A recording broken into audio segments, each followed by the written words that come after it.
Today is an amazing day in American history. I'm glad y'all got a sense of humor. Did you know God had a sense of humor? Look at the one sitting next to you.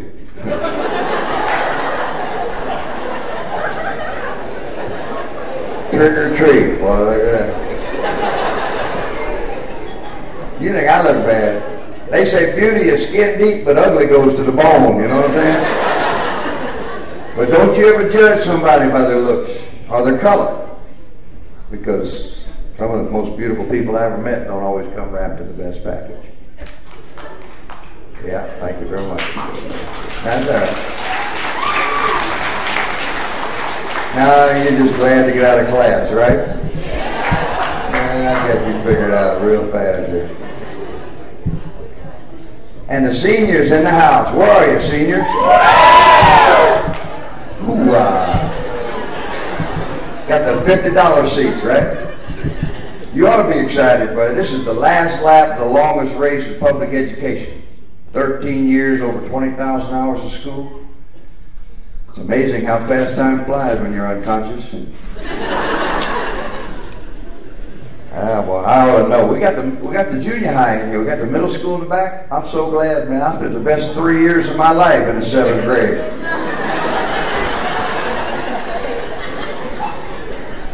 You think I'm kidding, man? How would you like to be called an outstanding student because you spent so much time outstanding in the hall?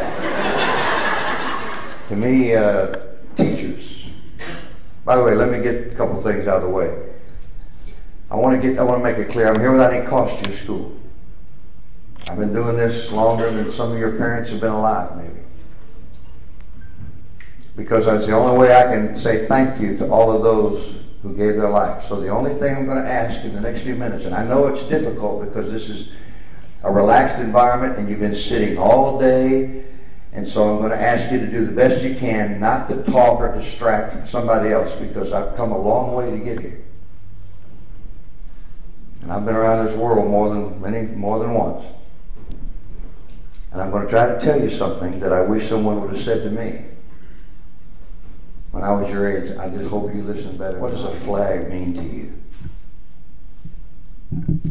Here's to the red of it. There's not a thread of it nor a spread of it. But heroes bled for it, faced steel and lead for it. Tons of blood shed for it, bathed it in red. Here's to the white of it, thrilled at the sight of it, but who knows the right of it, yet feels the might of it day and night. Womanhood cared for it, made manhood dare for it. Patriots prayers for it, to keep it pure white.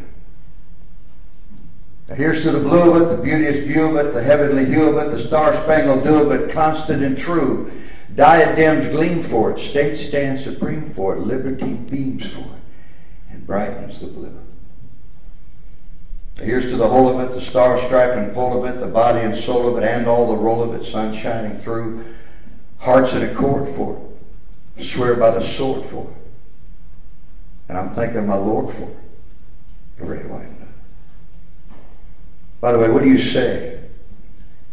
What would you say to those Americans that I saw face to face in Afghanistan? By the way, I wear every day, I speak names from Vietnam to Mogadishu to Afghanistan. That's why I never have a bad day.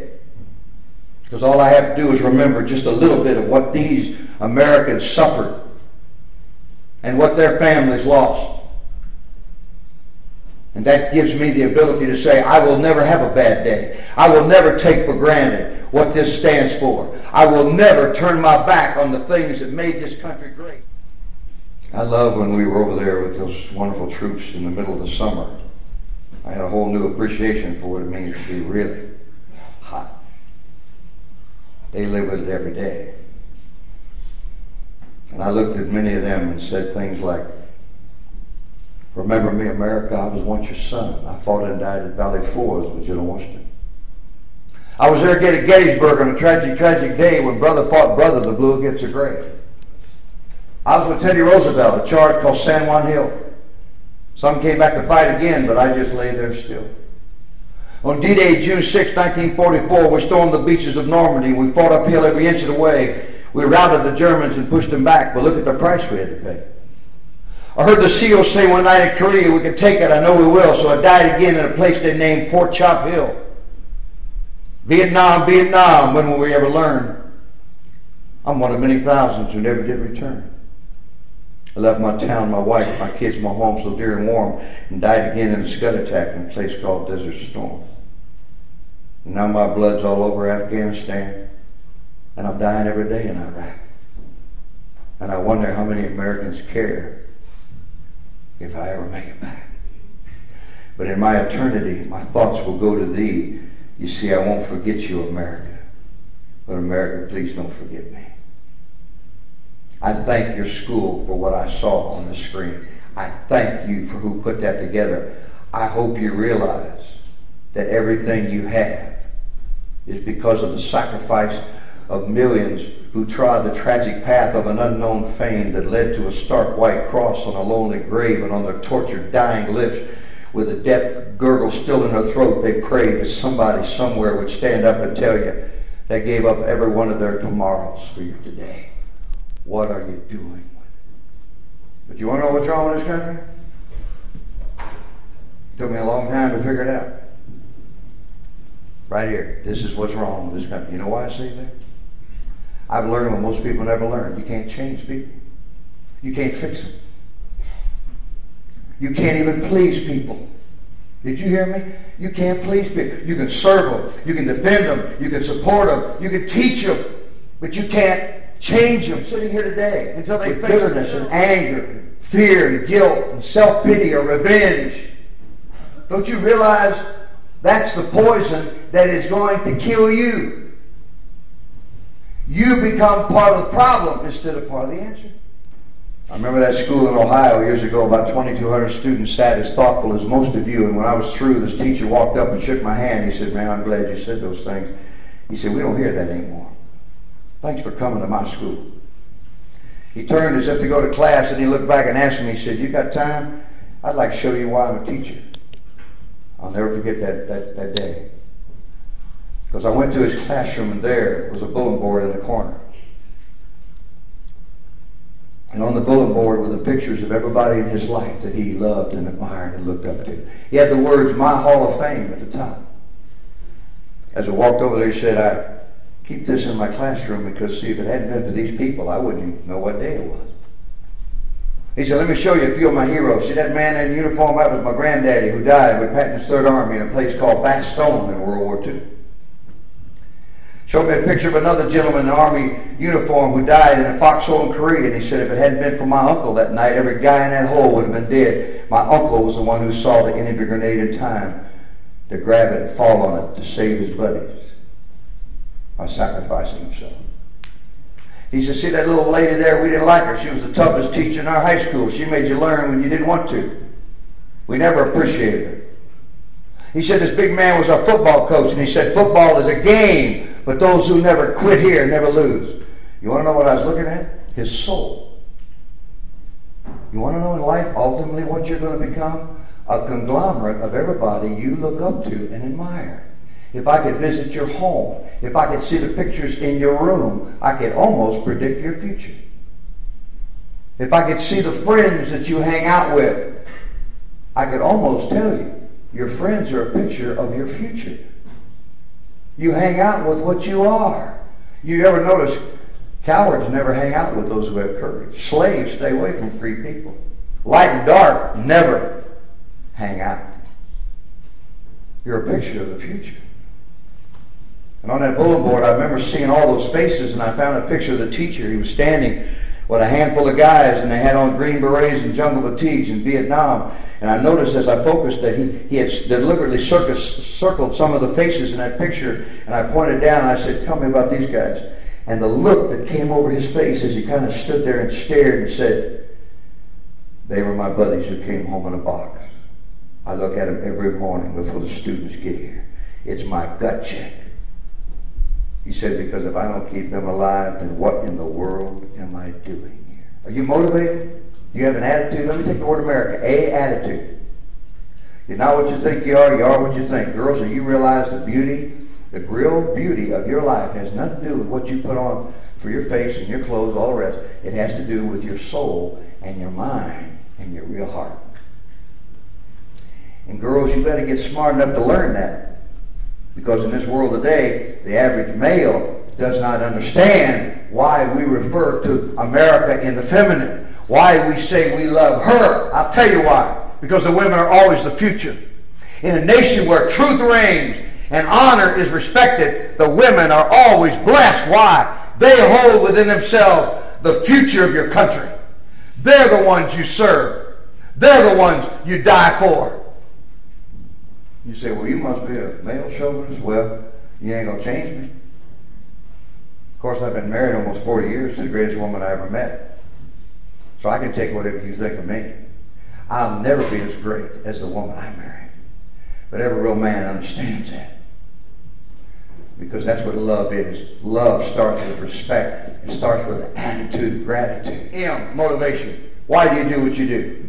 How much of your life right now would you continue to do if you had no authority around you? If you were totally, completely on your own, to your own 6 feet of ground, and my friend, you'll change the world. I'm talking about motivation. Would you rather be liked or right? Would you rather be accepted or respected? That's a good gut check for you. Are you a puppet or a person? How often are you intimidated by what other kids say about you? By the way, if you're motivated, kids are going to put you down because they're jealous. There's some of you in this school who take a lot of harassment. You know why? Because you're motivated. And other kids are jealous of you, so they have to drag you down because they can't stand with you. That's what cowards always do. Cowards ain't got the guts to be like you. They have to drag you down because you intimidate them. And if you don't bend and you don't bow, one day you might reach down and pick one of them up. Because you can be bitter or better. You can be cold and callous or caring and compassionate. You can be another victim or you can be a victor. A diamond's nothing but a piece of coal that didn't give up. I want to pass to E. Attitude, motivation. I'm going to go past E, go to R real fast. Respect. I can spot young people who have phenomenal self-respect. It's contagious. It's written all over you. Your body language, the way you sit, the way you dress, the way you look, reflects. By the way, everything you are is contagious. Is what you are worth high integrity? Now there's a word for 2004. Is anything right or wrong anymore? Not unless you don't get caught. Huh? You know what integrity really is? It's living your life on the basis of truth and reality and a law of life that says some things will never be right. I don't care how you define it. Is anything immoral anymore? Is anything perverted anymore?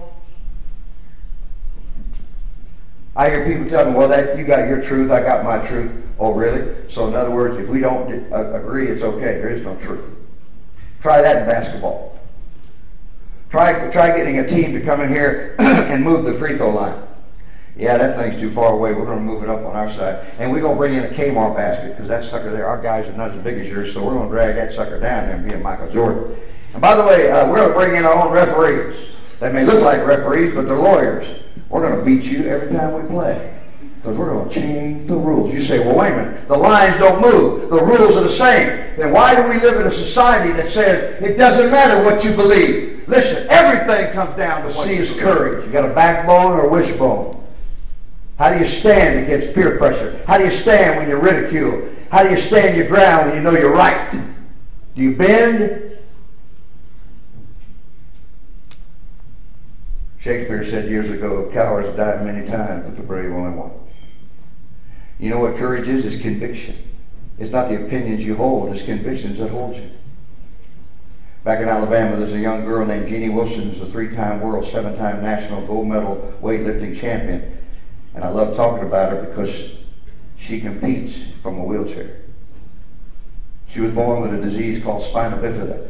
Your legs don't work when you got that problem. She is now a world champion.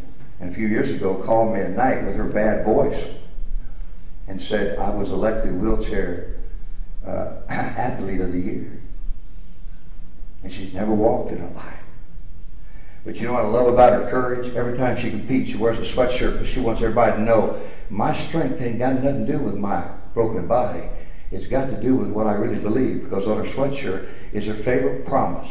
Philippians 4:13 from the scriptures, it says, I can do all things through Christ that gives me. Attitude, motivation, respect, integrity, courage, aspiration. Why did I leave out the E? Because united we stand, divided we fall, and without the E, this country is in trouble. I know why this country is divided right now. It's divided over an issue that has to do with everything.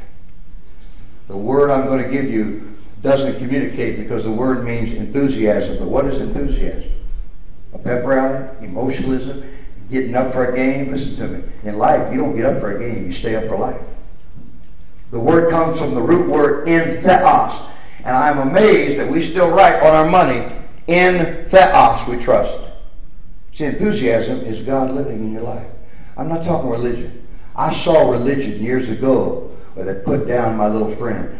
There is all kind of religion. We are dealing right now with terrorism on the basis of a religious belief system which has nothing to do with reality. We're living in tough times. You're either part of the answer or part of the problem. And I got a coin I'm going to leave you up here. It says America is the land of the free only as long as it remains home of the brave. But on the other side, the greatest thing I've ever heard. For God, the greatest initiator, so loved, the greatest compassion, the world, the greatest number, that he gave the greatest act, his miracle-born son, the greatest gift, that whosoever, the greatest invitation, believes, the greatest simplicity, in him, the greatest person, shall never perish, the greatest delivery, but the greatest contrast, have the greatest certainty, everlasting life, the greatest possession. Call on him. His line's always open. And his love is always available. If you humble yourself, you will understand the stars and the stripes, because you'll be related to the one who had the scars and the stripes that deliver us forever. I love your school. I'm proud to be back, and I hope to come back again before I see my eternity. Thank you, and God bless you.